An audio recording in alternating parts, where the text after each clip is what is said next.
Hello once again, I am Doc Rotten, and this is Gruesome Magazine. Tonight, we're reviewing Night of the Reaper from director Brandon Christensen. Gruesome Magazine. All right, joining me tonight is my guest host, Paul Cardullo. Paul, welcome back again, to Gruesome Doc. Magazine. How you doing? Doing great. How you doing, Doc? Excellent, excellent. This was a fun movie. Can't wait to get into yeah. reviewing it. But first, we want to remind you, if you enjoy this review, please like and subscribe, share with a friend, and put on notifications too, if you will, so you can be notified and you can join us and help us find more horror fans just like you. All right, so we are diving into a film called Night of the Reaper. This is the poster, and it's coming to Shudder September 19th. So if you're seeing this before September 19th, it's coming soon. If it's after the 19th, it's on Shudder. Go watch it. The synopsis, really quick, is college student Dina visits home and is roped into babysitting. The local sheriff is mailed a piece of evidence and is led on a scavenger hunt to reveal the killer of another babysitter. Meh, meh, meh. So that's the spiel.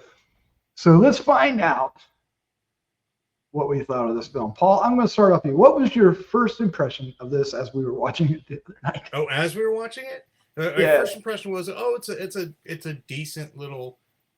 Starts off, it's a decent little mystery slasher, where you're not, who is it? Was it? But then it elevates itself, and it's just, I think the word I want to use is satisfying. It was just very satisfying. That's a great, really great way to describe it. And it was because you're setting up these mysteries, like, why is this? Who's, and then it comes together very nicely. And so, yeah, it's very satisfying. I really like this a whole lot. I mean, I enjoyed it at the beginning, but then the further it got in, it got even better. I would the long and short of it. Yeah, I would agree with you that satisfying is the perfect word for this. It's a very satisfying slasher film. And fun. Yeah, I mean the the cast is great, especially our lead who plays Dina, who is Jessica Clemens, right? Do I have that? Yeah, Clemens. Jessica Clemens. Yeah. No S. Clemens. Okay. And she is brilliant. I am such a fan. I want to see her in more stuff. She really nailed it. And the rest of the cast was equally up to snuff for it. And the premise was basically, like you said, it was a mystery going in. But then, it, as many films do, it has a twist, but it's not the point, nor is it the end. Right. Yeah, and that's one of those films where, I was going to say, and that's all we're going to say about the plot, because we don't want to spoil this. This is spoiler free. And we are not going to give away anything other than the fact that, it's a slasher film. So, there's a slasher. It's called The Reaper is the slasher. And this happens once it gets past the opening cold open, which was awesome.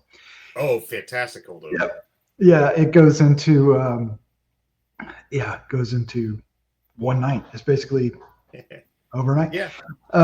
So perfect. Let's get so let's go ahead and get into the specifics, because it's going to be this one is going to be hard to talk about without spoiling everything. But I went through a lot. So I went through a lot of stuff, kind of throwing out little bits and pieces. Do you want to elaborate on those? Oh, well, actually, I was going to throw in a piece that you hadn't thrown out yet. Okay, do it. Well, so, I mean, it takes place in the mid-'80s, 85, 86. Oh, that's great. But in terms of it, it nails the atmosphere, because a lot of, like, 80s films of the 80s, like, look, everyone's dressed like Madonna and Cyndi Lauper. And it's like, no. This people look normal. I mean, the house is like, it looks like it was built in the 50s, probably remodeled 60s and 70s, which is, in the 80s, it looked like, it had that just general feel to it. Mm-hmm. It didn't try to, it wasn't like, oh, it's an homage to 80s thrashers, where it didn't try to ape the style or anything like this. Very modern film, I think, in terms of how it's presented. It just takes place then, but it is also a slasher, but a modern one. So I think that was one of the things I really kind of liked about it. It made me kind of respect it a lot more.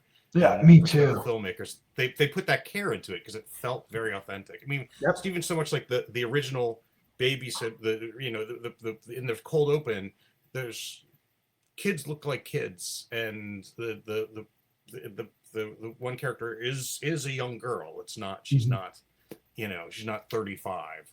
So I mean, that was really, really nice. Yeah, and she was fabulous, as well as the kids, Oh, especially the young boy who we haven't determined yes. yet, but it may be like a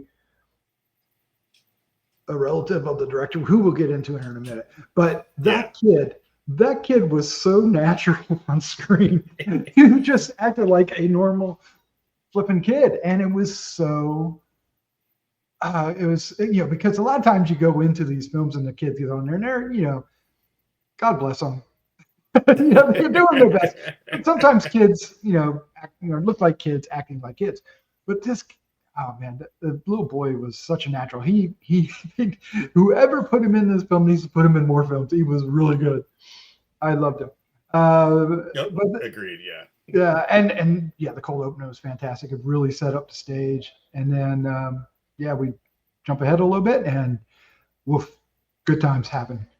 For us fans, not for the characters, but for us fans. Oh no. And speaking of the characters, and I think you kind of touched on this with the actors and the character, but they were characters you cared about because like during part of the movie, you're like, you were invested. You mentioned that you told me that you were like, yeah, I'm concerned. I'm concerned about these characters. I want to, they're likable but flawed, but you want to see them be okay, which makes horror that much, you're because you're worried about them, which I think made it all the more effective. Yes. And this, so the director is Brandon Christensen, and he has a slew of films that he's directed. Stillborn is one. Mm-hmm. Z is another. Superhost is another, which you said you saw. The Puppet Man, and there's another film this year called Body Cam, and I can't recall if that's come out or not. Okay. And then he has an upcoming film, which is this film, the Night of the Reaper, which is getting ready to come out. So Body Cam must have already come. I do remember Z quite a bit and enjoying that. It was 2019. I probably saw Superhost. Let me just take a look at it. But I can't remember. Oh yeah, I saw Superhost. I loved Superhost. That was that in the house, right? It was kind of found footage in the house. I think if I remember correctly, yeah. Right. I mean, what's funny is it does have a little cameo in this film. Is it's a VHS tape of Superhost is sitting on top of like the VCR at one point, but it's just kind of like there. Yeah, I do. Looking at the poster, I did see Superhost. Yeah. And I mean, this is it's a really well done film, and I think we had not to give not to spoilers, but as in any slasher, mystery slasher, once the reveal is done, the film's not over. It's one of those ones where I like it where do you go from there and what happens after that, and that whole third act is just really brilliant, and that definitely elevates the film to more than just what it was before. Yeah, and I think they earned everything in it too. Right? Oh yeah, that's a good point. That's a good point. Yeah, it wasn't just like we kind of. I mean, it was like okay, no, that all makes sense. It's all earned. Just really, really well done. They actually paid for music that they have in here. Yes, you were like for a dance. Their whole budget. So, but that was. I mean, that was. I mean, yeah. There was care put into this, I think, and like I said, it looked great the way it's shot. It's just it's creepy. You're concerned about the characters.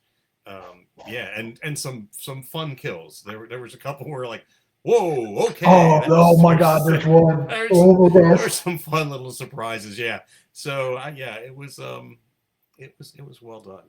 Yeah, and our lead. I'm going to end it here before we get our reviews. But the lead. Jessica Clement is oh my God, she nailed the character. She brought so much presence. and both in being frightened and then being handling the situation and everything around her. It's a great performance, and it's probably going to be one of my favorite performances from a lead this year. I really enjoyed her in this, and this is I'm just saying no more, because if I say something, I'm going to reveal something, and I don't want to. So let's go ahead. Oh yeah. But the rest of the cast also stands out. That's the nice thing too. She's not like the only one rising above. She's the top in an excellent cast. I mean, I think everyone does a really good job. Right. Yeah, because Ryan Robbins plays the sheriff, who is the father of the son that of the babysitter, and he's also very much into the story, and it feels it's. I'm not going to say anymore, but he's really good at it, and so is the person that plays his deputy, although it's just a supporting role, but he does a great job. His name is, let's see if I can get the right person, Matty Finocchio. Yeah, Pinocchio. We'll go with that. Pinocchio. Yeah, we'll go with that. He's really cool. And then there's a cast of kids. We won't go into everybody's name, but they all did a great job. Her friends, other people in the police office force. I was never disappointed with anything in this film. It delivers. And it satisfies, and that you can't. Can you ask for more? Can you ask for more than that? No. All right. So with that, take a guess at what our scores are going to be. Paul, you're up first. What is your score for Night of the Reaper, 1 to 5? 5 being the best. Yeah, I mean, it's one of those ones where like you go, 5 is a high bar, but they do such a good job, right? Yes. And if I would I'm like, I'm trying to think if there's anything that I would ding it for. That's the thing. I don't. I think it's exceedingly well done. And so, I mean, screw it. I'm going to give it a 5 because it's nice. Well done. I mean, I was like, well, I'm like, what excuse do I have to give it less? Because I really liked it. I thought it was excellent. Definitely check it out. Definitely see it. Yeah, so my excuse for not giving it a 5, Paul, is I gave Sinners a 5 and Weapons a 5, and this isn't on that level. True. So 4.5 is the best I can go to, but it deserves it. But if it was in its own category, like non-theatrical, I want to watch this movie again, and that's also telling, because many films. I want to see Sinners again. I want to see Weapons again, and I want to see Night of the Reaper again. It's the biggest surprise of the year for me. It just came out of nowhere. When I saw the trailer, I was like, and we sat down. I was expecting it to be kind of iffy at best. Oh my God, knocked my socks off. I loved it. Any last words before we get out of here? Because I think it's time to get out of here. No, just watch out for the Reaper. Yes. Again, which funnily enough, that's not. Don't Fear the Reaper is not the song they paid for. Oh my God! I didn't even think about that. Oh my gosh! All right. Again, reminder: it's on Shudder, beginning September 19th. Check it out. Let us know what you think of the film in the comments down below. We'd love to hear from you. And of course, another reminder to like and subscribe. So, Paul, with that, let's say good night. Good night. Good night.